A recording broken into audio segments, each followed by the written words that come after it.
Ya, shalom, selamat pagi semua saudara yang terkasih dalam Tuhan. Yang di rumah, saudara sudah siap tentunya untuk kita bersama-sama memuji menyembah Tuhan. Inilah yang kita harus kerjakan dan lakukan adalah kita beribadah di mana waktu yang sudah disediakan oleh Tuhan. Mari saya ajak kita semua untuk siapkan hati dan kita mulai dengan doa. Mari kita berdoa.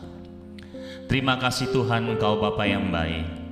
Terima kasih Tuhan, Engkau Allah yang menyertai kami, Engkau yang penuh kasih dan belas kasihan, yang terus Tuhan menyertai keadaan kami Tuhan, sekalipun mungkin kami menilainya tidak nyaman, tapi Tuhan itu harus ditinggikan dalam segala situasi dan keadaan. Oleh sebab itu Bapa, pagi hari Tuhan kami berkumpul meskipun ada jarak, tapi kami tahu Roh-Mu tidak dibatasi dan kami tidak dibatasi untuk bisa memuji Tuhan, menyembah Engkau Yesus. Tuhan, mari Kau lawat kami Tuhan pada pagi hari ini Tuhan, dimanapun kami berada. Ketika kami datang memuji menyembah Kau Tuhan, nyatalah hadirat-Mu, membawa kesembuhan, membawa pemulihan bagi setiap kami. Dalam nama Yesus, kami memulai ibadah ini Tuhan, di dalam nama Yesus kami sudah berdoa. Haleluya. Mari saudara dikasih Tuhan, Bapak Ibu sekalian terkasih, kita mulai pujian ini bagi Tuhan. Karena Dia layak dipuji dan disembah. Haleluya.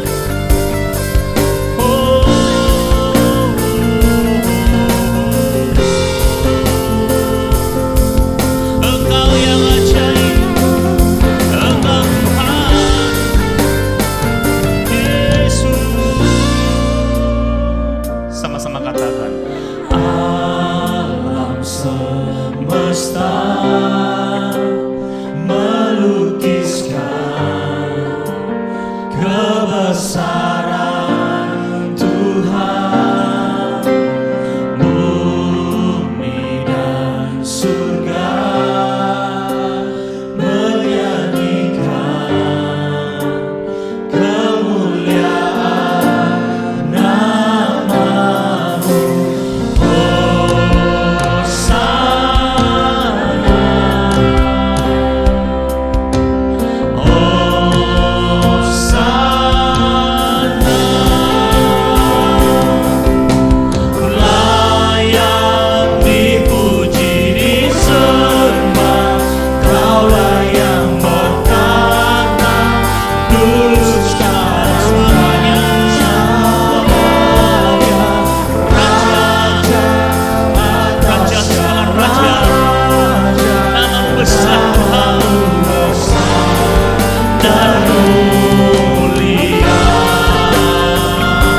Berikan sorak-sorai tepuk tangan bagi Tuhan Allah kita yang dahsyat.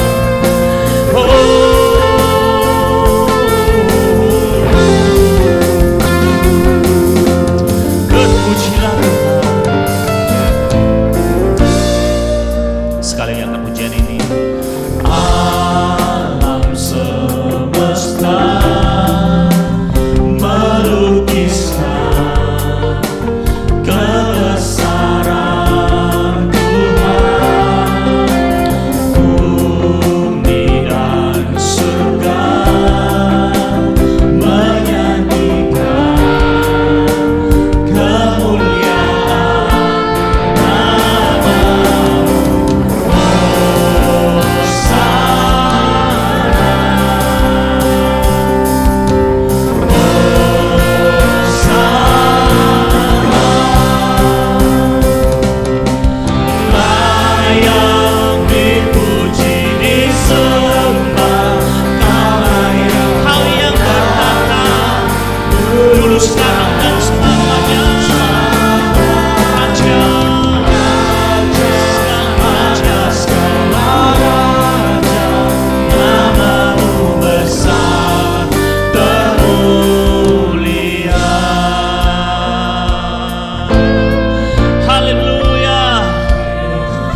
Hosana.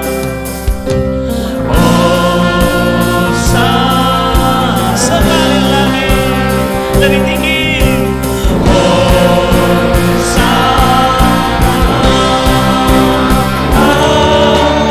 Layak dipuji disembah, Kaulah yang bertata dulu sekarang dan selamanya, Raja atas segala raja, namamu besar dan layak dipuji, layak dipuji disembah, Kaulah yang bertata dulu sekarang dan selamanya, Raja atas segala raja, namamu besar darmu, namamu besar, namamu besar darmu. Sekali lagi katakan, namamu besar darmu mulia.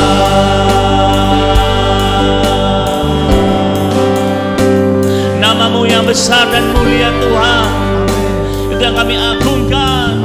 Selama-lamanya Engkau Allah yang besar, Engkau Raja. Haleluya. Dan kami Tuhan pada saat ini Tuhan ingin lebih lagi memuji, bersorak-sorak bagi nama Tuhan yang ajaib. Dalam nama Yesus, semua yang mau bergirang memuji Tuhan katakan amin. Mari kita angkat pujian Tuhan Raja Maha Besar.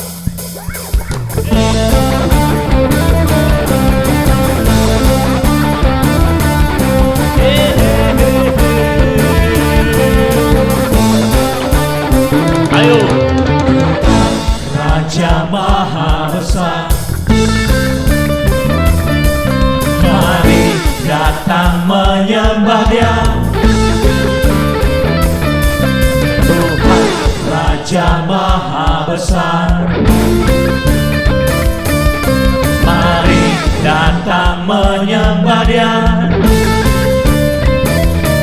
Dia pencipta dunia ini, Dia membentuk gunung-gunung, kehadirannya datanglah, nyanyi bersyukur padanya.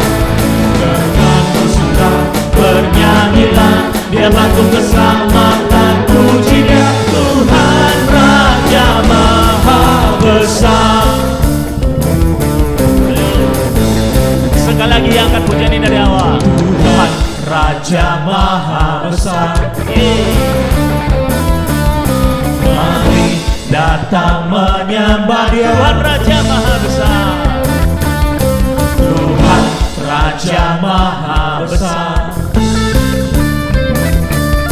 mari datang menyembah Dia.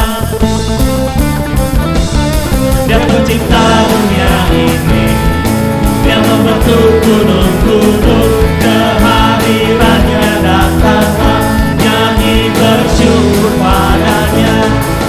Dengan bersuka bernyanyilah, Dia bantu keselamatan, puji Dia. Tuhan Raja Maha, Dia pencipta, Dia pencipta dunia ini, Dia membentuk gunung-gunung, kehadirannya datanglah, nyanyi bersyukur padanya. Dengan bersuka bernyanyilah, Dia bantu keselamatan, puji Dia. Tuhan Raja Maha Besar. Dengan bersuka bernyanyilah, Dia bantu keselamatan, puji Dia. Tuhan Raja Maha Besar. Tuhan Raja Maha, Tuhan Raja Maha, Tuhan Raja Maha Besar. Kami punya Tuhan yang Maha Besar, yang Raja. Haleluya, haleluya. Terima kasih Tuhan, Engkau dahsyat dan ajaib. Engkau terus ada di tengah-tengah kami Tuhan. Dan saat itu kami rindu dengarkan firman-Mu. Kami siapkan hati kami untuk kebenaran firman Tuhan. Haleluya. Mari Bapak Ibu sekalian terkasih dalam Tuhan, saudara-saudaraku yang terkasih, siapkan hati kita untuk terima kebenaran firman Tuhan. Haleluya.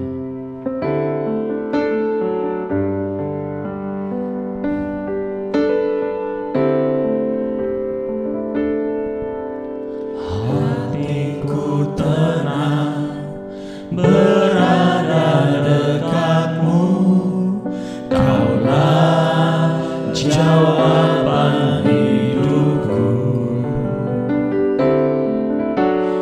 Hatiku tenang berada dekatmu, Kau yang pelihara hidupku.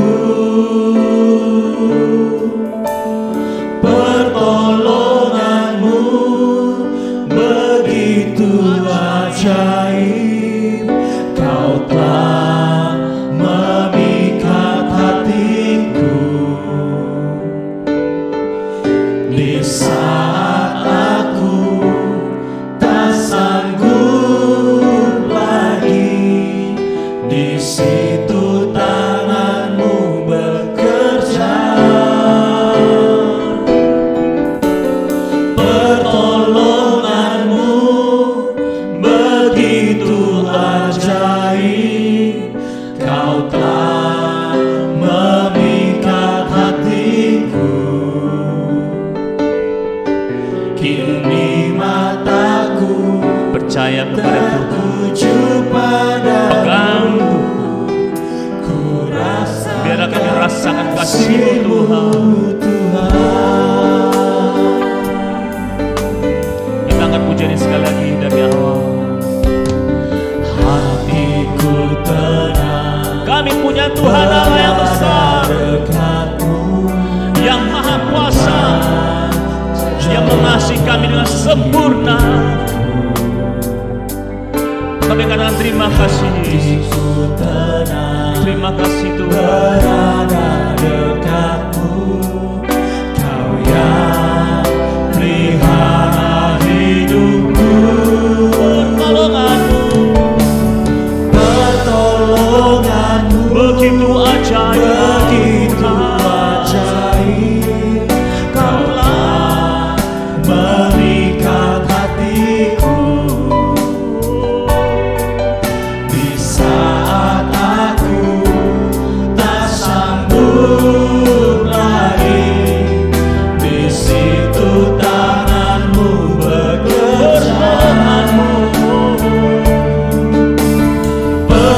Pertolonganmu begitu ajaib, Kau telah memikat hatiku. kini mataku Tertuju padamu. padamu, ku rasakan kasih-Mu Setia. Haleluya. Kau yang begitu ajaib, Kau telah memikat hatiku. amin. Kini mataku Tertuju padamu.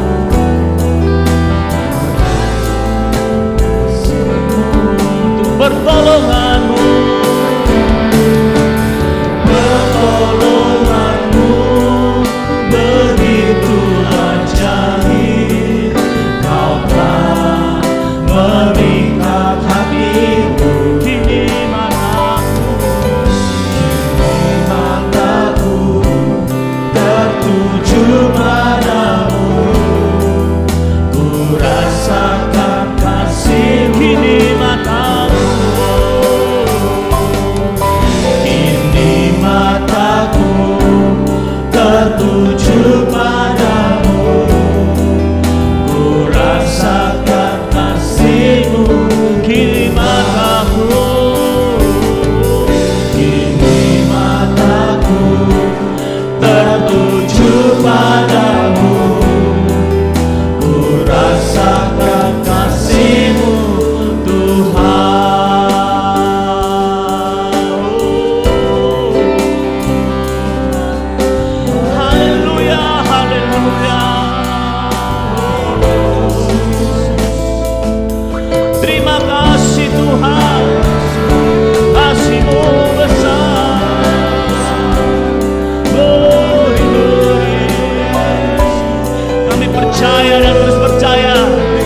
Sebab Tuhan yang semata, Tuhan yang hidup, dan Dialah yang besar, Dialah berkesudahan kasih-Mu.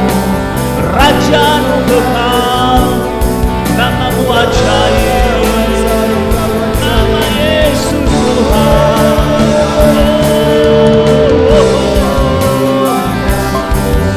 Bersyukur, hatiku menyembah.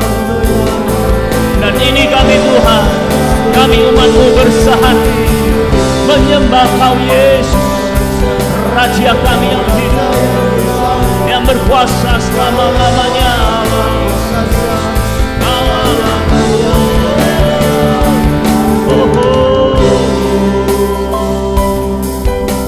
anugerah terindah bagi kami, Yesus.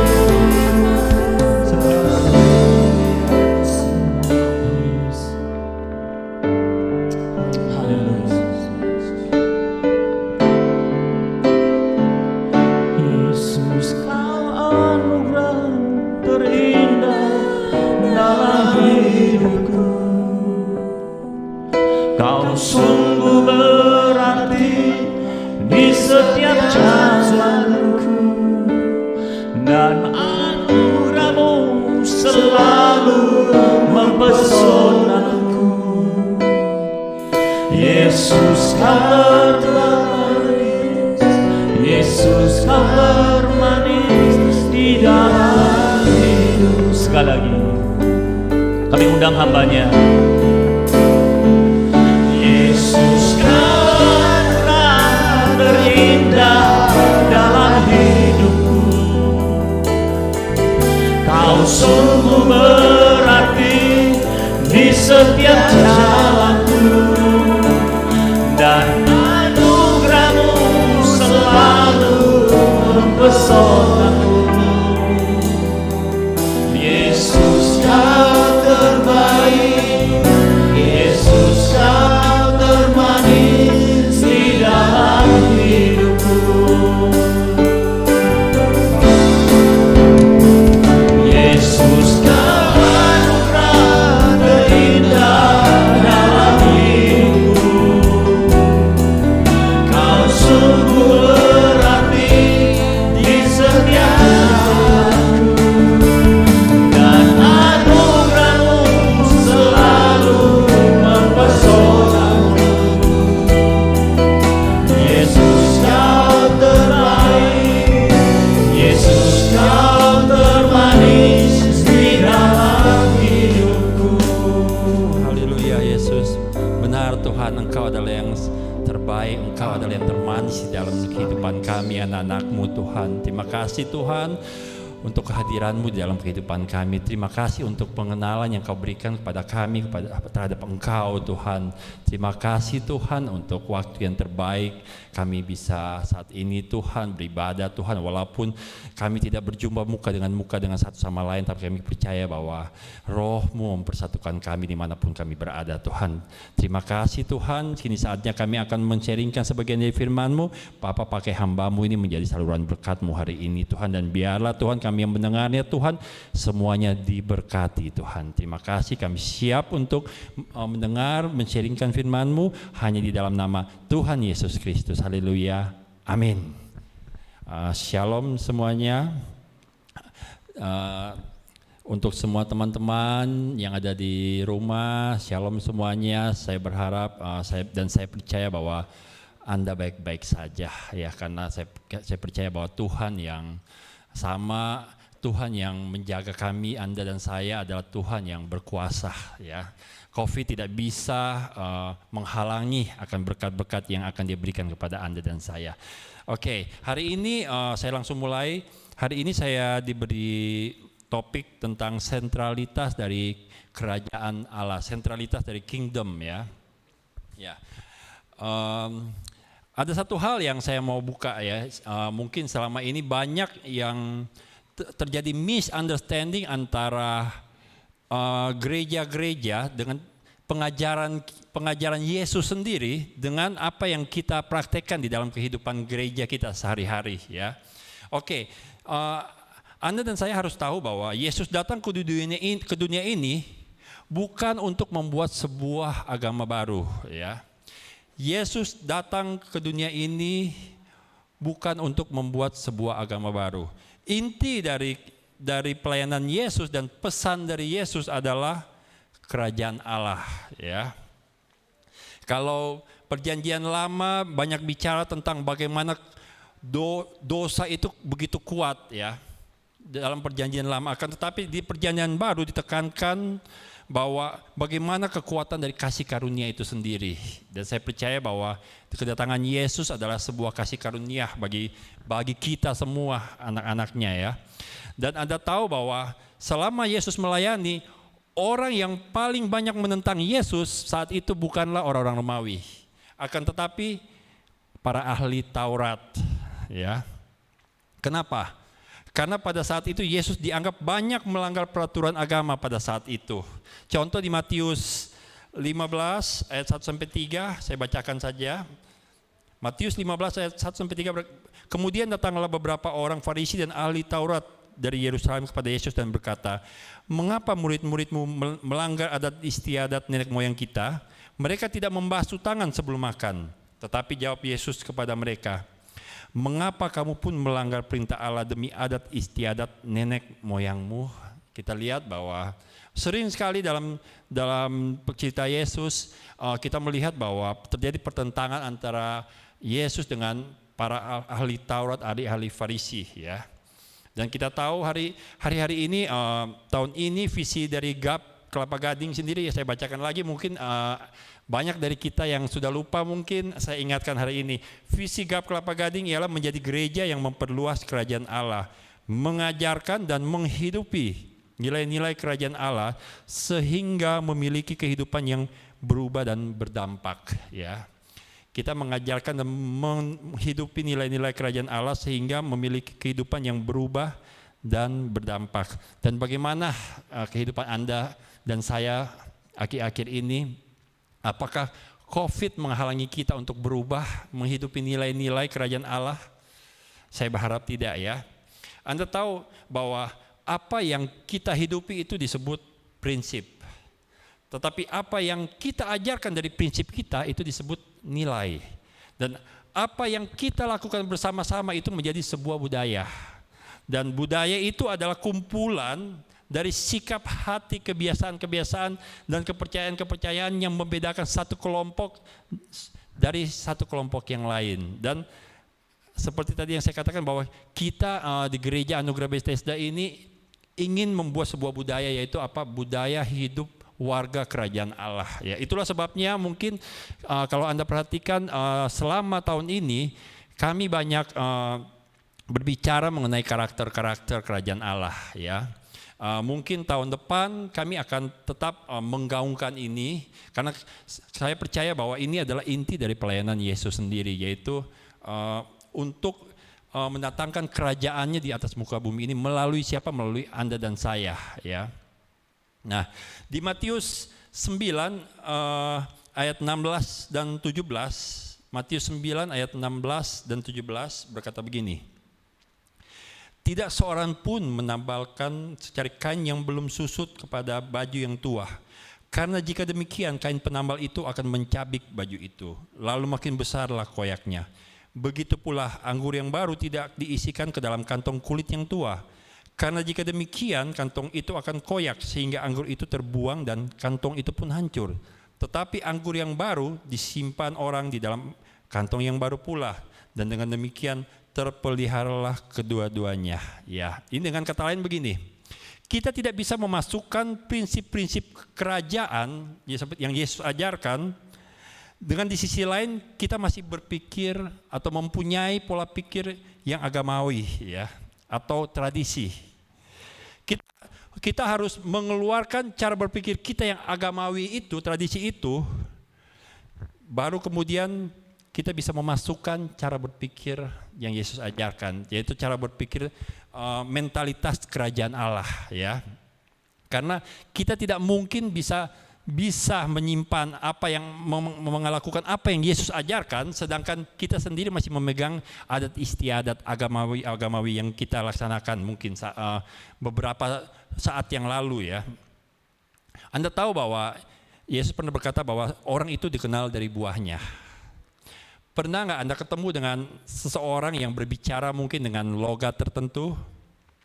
Mungkin dari logat tertentu itu kita bisa tahu dari mana dia berasal. Mungkin ya untuk apalagi orang-orang Batak ya, khususnya mereka itu dari mereka bicara aja kita sudah tahu mereka ini adalah orang Batak ya.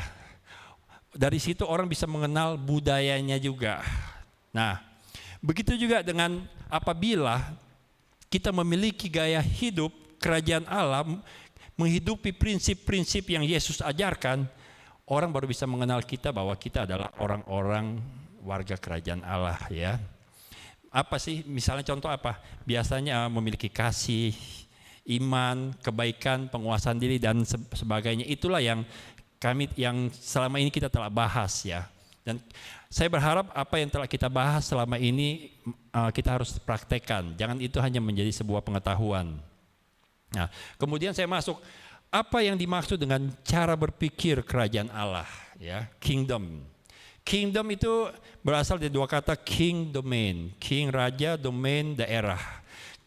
Cara berpikir kerajaan Allah ialah sebuah cara berpikir atau prinsip yang kemudian dipraktekkan sehingga menjadi sebuah mental atau gaya hidup atau budaya yang dimana Tuhan menjadi raja di dalam segala aspek kehidupan kita dan dimana kita belajar untuk hidup dan berfungsi di dalam otoritas tersebut.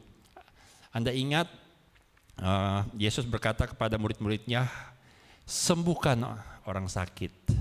Saya percaya bahwa salah satu budaya kerajaan Allah ialah sembuhkan orang sakit. Ya. Memiliki mentalitas kerajaan sangat penting agar kita dapat menikmati berkat kerajaan secara penuh dan dapat mengembangkan kerajaan Allah di atas muka bumi ini. Ya, kita tidak akan bisa mengembangkan kerajaan Allah tanpa kita sendiri pertama-tama mempraktekkan. Ya, tidak mungkin seperti yang saya katakan tadi, apa yang kita hidupi ialah sebuah prinsip. Dan tidak mungkin kita mengajarkan prinsip atau nilai-nilai yang kita sendiri tidak lakukan. Oleh sebab itu saya berharap kita sendirilah yang pertama-tama harus berubah. Kita harus lakukan apa yang Yesus ajarkan. Semua prinsip-prinsip apa yang tentang kerajaan Allah kita harus lakukan. Itu baru bisa menjadi nilai yang bisa kita ajarkan kepada orang lain. Baru kemudian setelah kita sama-sama melakukan itu bisa menjadi budaya kita, terutama gereja kita ya, adalah gereja yang melakukan memiliki budaya kerajaan Allah ya.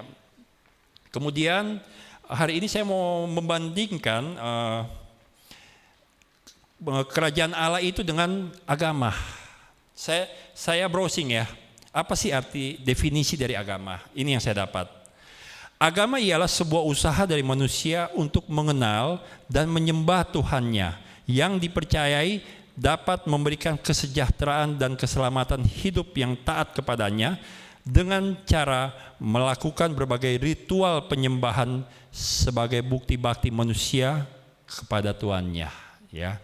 Jadi agama ialah sebuah usaha dari manusia, mungkin dengan saya pendekkan, sebuah usaha manusia untuk bisa sampai kepada Tuhannya ya. Kalau begitu, apa sih perbedaan antara agama dan pengajaran tentang kerajaan Allah?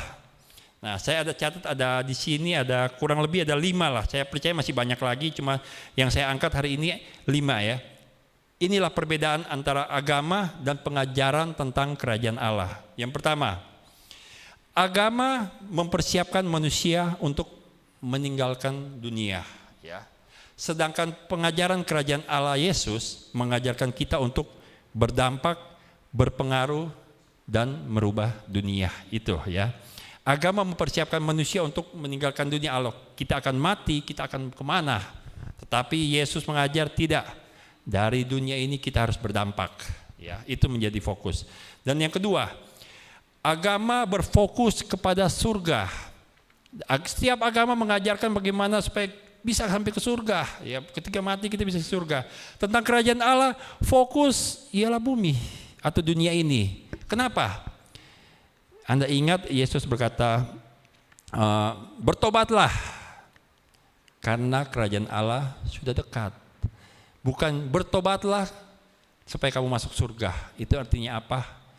Karena kerajaan Allah sudah dekat. Jadi fokus kita itu bukan surga. Surga adalah sebuah kepastian bagi setiap anak-anak Tuhan. Yang menjadi fokus kita ialah bagaimana kita bisa berdampak di bumi ini, ya. Itu yang kedua. Yang ketiga, agama mengajarkan bagaimana kita bisa tahu atau mengenal Tuhan kita. Sedangkan pengajaran Yesus tentang kerajaan Allah mengajarkan kita bukan hanya untuk tahu, tetapi mengenal, bahkan bekerja sama dengan Tuhan kita. Jadi Tuhan adalah partner kita, ya. Yang keempat, agama membuat kita sibuk dengan ibadah sambil berharap kita bisa masuk dalam bagian kerajaannya. Ya, agama mengajarkan kita untuk sibuk ibadah, harap bisa masuk ke surga. Tapi kerajaan membuat kita sibuk dengan bumi ini karena apa? Kerajaannya itu harus dihadirkan bumi melalui kita. Oleh sebab itu terjadi perubahan mindset kepada saya akhir-akhir ini, ya. Kita terlalu sibuk di gereja, tapi di luar kita tidak pernah berbuat apa-apa. Mulai saat ini kita harus banyak berbuat, terutama dalam keadaan COVID seperti saat ini. Apa sih artinya gedung gereja? Kita mau berkumpul saja sudah susah. Sekarang adalah saatnya di mana gereja harus keluar dan menjadi berkat di luar sana, ya. Bukan cuma berkumpul, berdoa, berkumpul, tapi tidak pernah melakukan apa-apa. Gereja harus berdampak, karena itu adalah apa keinginan Tuhan sendiri, supaya gerejanya menjadi dampak di dunia ini. Kalau kita mau merubah dunia, kita harus pergi, ya. Saya pernah dengar barusan ini ada salah seorang hamba Tuhan, dia bilang begini, gereja telah melakukan sesuatu kesalahan. Yesus berkata, pergi dan jadikan semua bangsa muridku. Sedangkan gereja saat ini berkata, mari datang ke gedung gereja, ya. Itu adalah sebuah penyimpangan. Harusnya kita pergi keluar, bukan panggil orang masuk ke dalam gereja dan kemudian kumpul di dalam gereja, ya. Jadi itu yang keempat. Dan yang kelima, perbedaan antara agama dan pengajaran kerajaan ini. Dalam agama manusia mencari Tuhan, tetapi dalam pengajaran kerajaan sang raja lah yang turun mencari manusia, ya. Anda bisa cari pengajaran dimanapun, tidak ada, hanya di kita aja yang sang raja datang mencari umatnya, ya. Oke, setelah 5 itulah sebabnya kita harus berubah mindset kita. Jangan lagi kita berpikir secara agamawi. Betapa lucunya kita, ya. Ketika Yesus ditentang oleh para ahli Taurat, para Farisi karena pengajaran Yesus tidak berbeda dengan pengajaran agama pada saat itu menurut mereka, ya. Akan tetapi ketika kita sebagai pengikut Yesus malah mempraktekkan apa yang dilakukan oleh para ahli Farisi, itu kan akan sangat aneh, ya, buat saya. Masa kita ikut Yesus tapi kita mengajar sendiri, menghidupi apa yang para ahli Taurat lakukan. Jangan, kita harus berubah, ya. Matius 23 ayat 13 sampai 15 berkata begini. Matius 23 ayat 13 sampai 15. Celakalah kamu, hai ahli-ahli Taurat dan orang-orang Farisi. Hai kamu orang-orang munafik, karena kamu menutup pintu kerajaan surga di depan orang, sebab kamu sendiri tidak masuk dan kamu merintangi mereka yang berusaha untuk masuk. Celakalah kamu, hai ahli-ahli Taurat dan orang-orang Farisi. Hai kamu orang-orang munafik, sebab kamu menelan rumah janda-janda, sedang kamu mengelabui mata orang dengan doa yang panjang-panjang. Sebab itu kamu pasti akan menerima hukuman yang lebih berat. Celakalah kamu, hai ahli-ahli Taurat dan orang-orang Farisi. Hai kamu orang-orang munafik, sebab kamu mengarungi lautan dan menjelajah daratan untuk mentobatkan satu orang saja menjadi penganut agamamu, dan sesudah ia bertobat, kamu menjadikan dia orang neraka yang 2 kali lebih jahat daripada kamu sendiri. Ayat ini sangat menohok di hati saya, ya. Kadang-kadang kita bisa mentobatkan orang lain, tapi untuk membuat dia jatuh di dalam gereja juga, ya. Itu sangat menyedihkan buat mungkin kalau Tuhan bisa lihat apa sih yang kita sedang lakukan saat ini. Kita hanya berusaha untuk membawa orang masuk ke sini, tapi kita tidak bisa membawa orang itu untuk menjadi dampak di luar. Karena itu saya percaya bahwa visi kita ini akan kita lakukan terus sampai ini menjadi sebuah budaya di dalam gereja kita. Bagaimana kita semua bukan hanya jago kandang, akan tetapi dari kehidupan kita semua orang bisa mengenal Yesus. Orang tahu siapa kita. Kita adalah ahli waris kerajaan Allah, ya. Karena itu kita semua harus mempunyai mental, mempunyai gaya hidup seperti apa yang telah Yesus ajarkan, ya. Matius 5 ayat 20 berkata begini, maka aku berkata kepadamu, jika hidup keagamanmu tidak lebih benar daripada hidup keagamaan ahli-ahli Taurat dan orang-orang Farisi, sesungguhnya kamu tidak akan masuk ke dalam kerajaan surga. Dikatakan bahwa jika hidup keagamanmu tidak lebih benar, bukan lebih baik, lebih benar, ya. Benar dalam arti engkau melakukan sesuatu dengan sebuah alasan yang benar. Untuk baik, kita bisa berdoa terus 24 jam di gereja, orang bisa lihat bahwa itu baik. Tapi baik belum tentu benar, ya. Kita harus melakukan sebuah kebenaran dan bukan sebuah kebaikan, karena kebenaran pasti baik.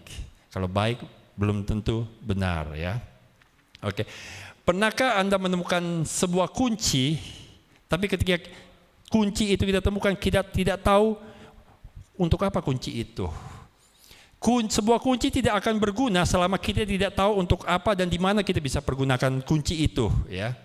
Itu sama seperti dengan banyak orang percaya yang saat ini menemukan banyak firman Tuhan. Kita semua, Anda dan saya, banyak menemukan firman Tuhan. Di Facebook pun, dimanapun kita banyak membaca firman Tuhan. Tapi kita tidak tahu bagaimana mengaplikasikannya, ya. Pengetahuan itu akan berguna jika Anda dan saya tahu bagaimana untuk mempergunakannya.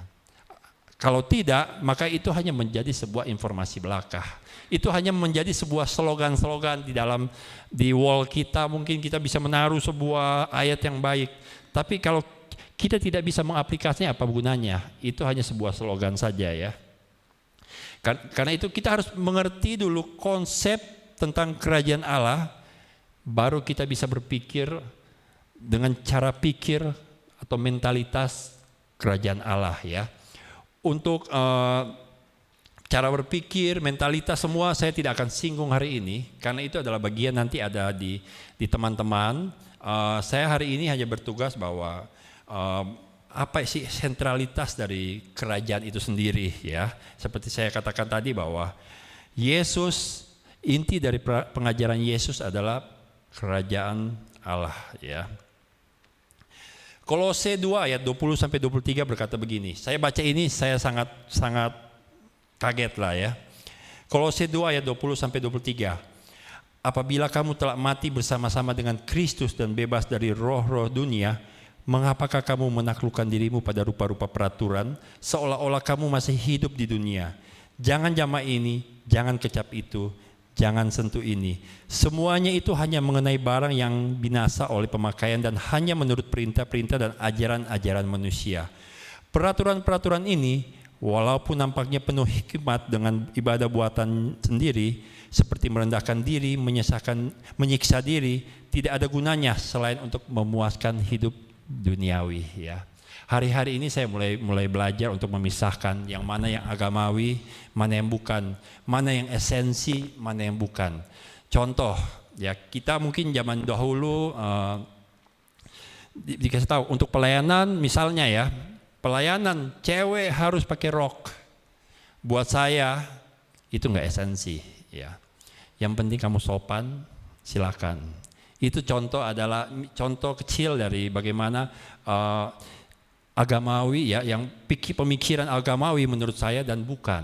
Yang penting adalah sopan, bukan harus pakai rok, ya. Di dalam Alkitab saya percaya tidak ada ditulis bahwa orang yang mau melayani harus pakai rok, ya.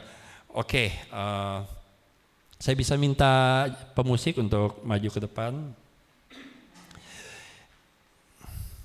Jadi begini, Anda tahu penginjilan?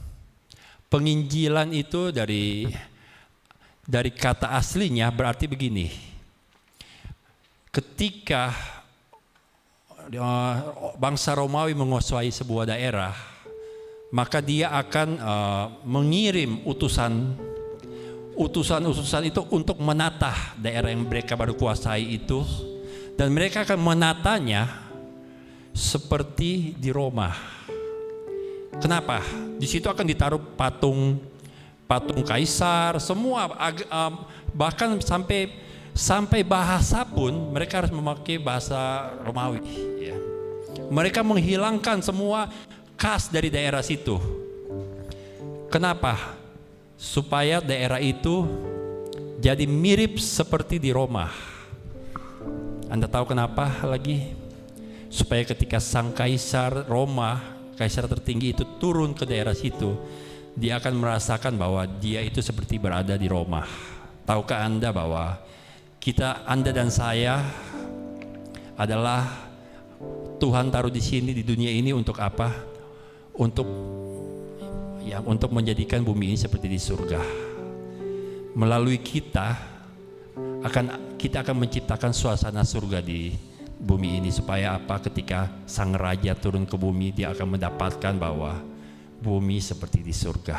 Itulah inti dari pelayanan Yesus.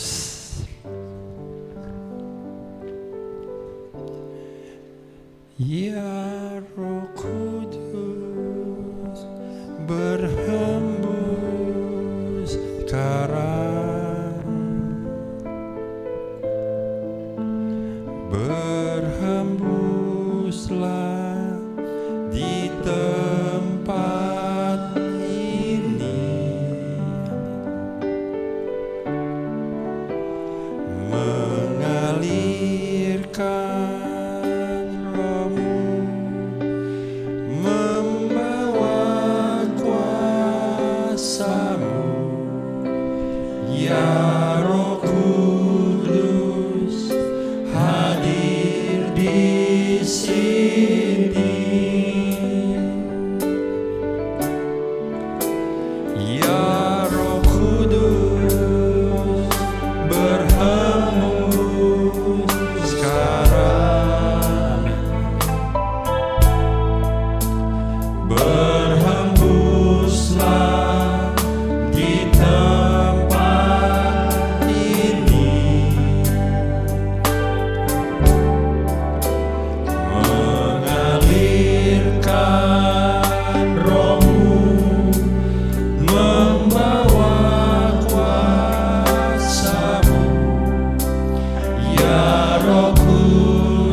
berkata begini, bertobatlah sebab kerajaan surga sudah dekat.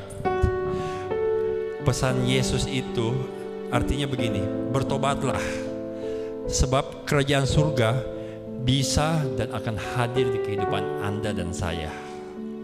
Dasar dari pertobatan Anda dan saya bukanlah karena takut dihukum untuk masuk neraka, tetapi akan adanya kehadiran kerajaan surga.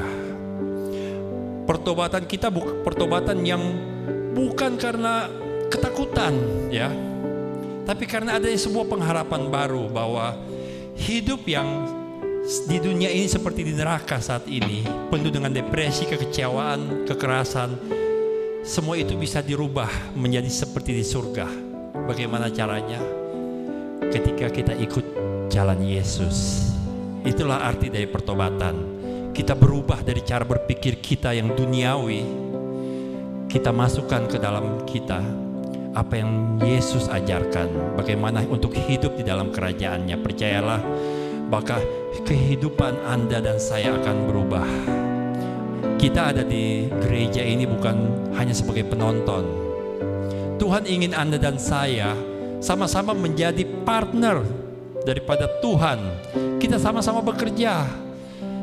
Manusia kadang-kadang lucu, ya. Kita ingin dipakai Tuhan, tapi kita sendiri tidak pernah mau berbuat apa-apa. Percayalah bahwa Allah turut bekerja ketika kita bekerja. Kalau kita tidak bekerja, maka Allah tidak akan bekerja di dalam kita. Hari ini kita akan sama-sama mengadakan perjamuan kudus, ya. Saya percaya bahwa ini adalah sebuah lambang, seperti Yesus bilang, ini adalah sebuah lambang perjanjian baru, lambang yang telah dimeteraikan, di mana kita menjadi anak-anaknya, ya. Anak-anak adalah hasil dari sebuah perjanjian. Karena itu, mari kita siapkan hati kita. Saya beri waktu 1 menit untuk kita berdoa. Kita siapkan hati kita yang terbaik. Kita bereskan apabila kita ada yang sesuatu seperti firman Tuhan, apa ada satu pun yang mengganjal hati kita, mari kita bereskan. Mari kita mulai. Terima kasih Tuhan. Tuhan, siapa orang yang bersalah pada kami, Tuhan, saya minta ampun apabila saya bersalah pada orang lain, Tuhan. Biarlah kami mau melakukan semua ini, Tuhan, dengan semua ini karena Engkau layak, Tuhan. Terima kasih Tuhan. Kami melakukan perjamuan kudus ini dengan penuh ucapan syukur hanya dalam nama Tuhan Yesus.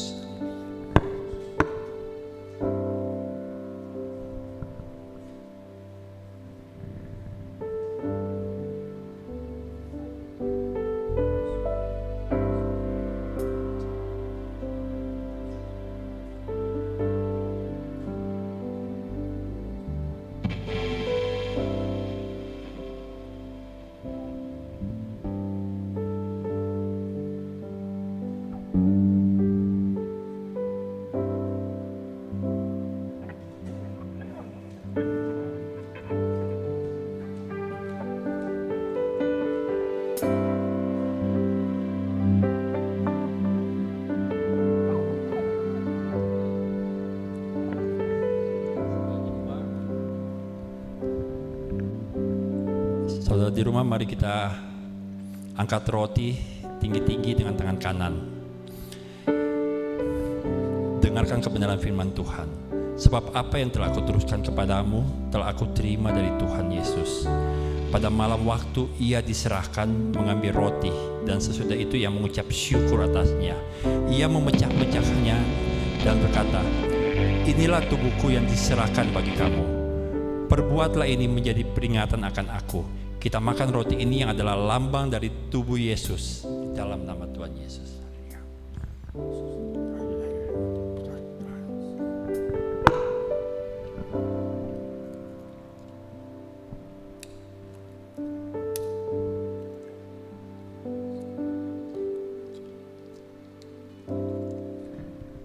Mari kita angkat anggur, diangkat tinggi-tinggi dengan tangan kanan. Dengarkanlah firman Tuhan. Demikian juga ia mengambil cawan sesudah makan, lalu ia berkata, cawan ini adalah perjanjian baru yang dimeteraikan oleh darahku. Perbuatlah ini setiap kali kamu meminumnya menjadi peringatan akan aku.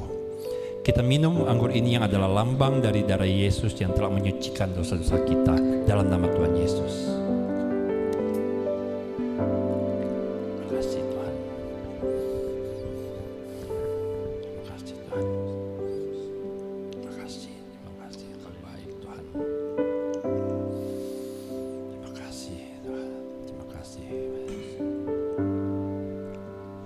Saudara,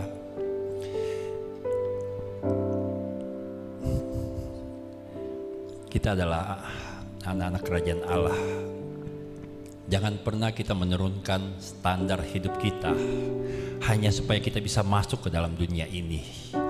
Tapi jadilah inspirasi bagi orang lain, orang di sekitar kita, untuk mereka bisa standar mereka naikkan supaya sesuai dengan standar kerajaan Allah. Ya, janganlah kita pernah menurunkan standar kerajaan Allah demi kita bisa diterima di dunia ini. Itu adalah pesan dari saya hari ini, dan saya percaya itu adalah keinginan Tuhan, karena Dia sudah datang dan mengajar kita untuk hidup sebagaimana apa yang Dia ajarkan. Terima kasih Tuhan, terima kasih untuk apa yang telah Kau berikan kepada kami hari ini Tuhan. Terima kasih Tuhan untuk ibadah. Kami percaya Tuhan ada berkat yang kami terima pada saat hari ini Tuhan. Mulai dari hidup kami berubah Tuhan. Kami percaya pikiran kami berubah, hidup kami akan berubah. Hidup kami berubah, nasib kami akan berubah. Nasib kami berubah, orang-orang di sekitar, nasib orang sekitar kita pun, keluarga kita akan berubah Tuhan. Kami percaya Tuhan bahwa Engkau ingin kami berubah dulu supaya kami bisa berubah dunia ini Tuhan. Tuhan, pakai kami. Pakai komunitas gereja-Mu ini Tuhan, Gereja Anugerah Bethesda kami, supaya kami benar-benar menjadi orang yang menghidupi nilai-nilai kerajaan seperti yang Engkau ajarkan Tuhan. Biarkan kami hidup Tuhan seperti benar-benar. Kami tidak mau menjadi orang yang mau pelin-pelan Tuhan. Sekali-sekali pun kami tidak mau mengubah standar kehidupan kami Tuhan. Kebenaran-Mu adalah kebenaran-Mu Tuhan, dan tidak akan bisa dirubah Tuhan. Itu adalah tetap menjadi kebenaran, dan itulah yang akan kami pegang Tuhan. Setiap anak-anak-Mu Tuhan, hari ini pun kami tahu mungkin hari ini Tuhan banyak mengalami masalah Tuhan, masalah ekonomi, mungkin ada yang sakit Tuhan, apapun Tuhan, tapi kami percaya Engkau adalah Allah yang tidak pernah tinggal diam. Engkau bukan hanya Allah yang mendengar doa kami, Engkau adalah Allah yang menjawab setiap doa kami Tuhan. Terima kasih Tuhan. Terima kasih, kami percaya Tuhan bahwa kami diberkati dan kami mau menjadi berkat di luar sana Tuhan. Seperti itulah keinginan-Mu Tuhan dalam kehidupan kami Bapa. Saudara, mari kita angkat tangan. Pulanglah dengan damai sejahtera Allah dan terimalah berkat Tuhan, kasih karunia dari Allah Bapa di dalam Yesus Kristus, dalam persekutuan dengan Roh Kudus, kiranya menyertai kita sekarang dan sampai selama-lamanya. Terima kasih. Terima kasih Yesusku, terima kasih Yesusku, puji syukur